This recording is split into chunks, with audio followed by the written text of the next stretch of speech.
Hey there, people. Welcome to the Whole Tip Daily. Have you heard of Scenarios for the Future of Technology and International Development? It's a planning report released by the Rockefeller Foundation in 2010. In it is a section called Lockstep, a world of tighter top-down government control and more authoritarian leadership with limited innovation and growing citizen pushback. In the scenario, a new influenza strain from geese infects 20% of the population and kills 8 million people in 7 months. It says the pandemic has a deadly effect on the economy. International mobility of both people and goods screeched to a halt, debilitating industries like tourism and breaking global supply chains. Even locally, normally bustling shops and office buildings sat empty for months, devoid of both employees and customers.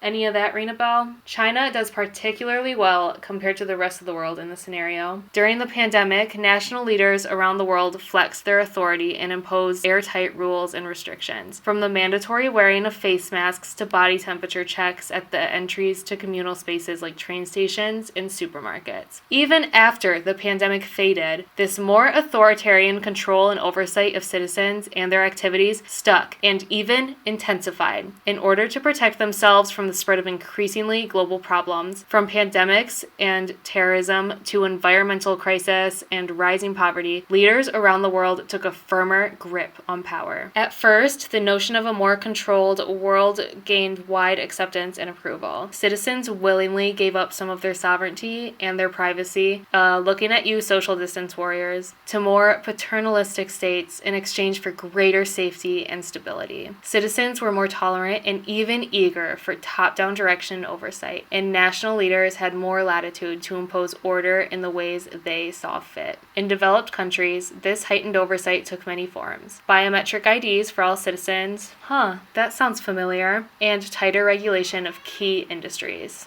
So even if you think this is just another one of those kooky coincidences we keep seeing, doesn't it at least prove that the plan for dealing with this, quote, pandemic is authoritarian control, that of which is here to stay? So far, things have played out accordingly to their scenario plan. The link is in the description so you can read it for yourself. Thanks for watching. See you guys next time.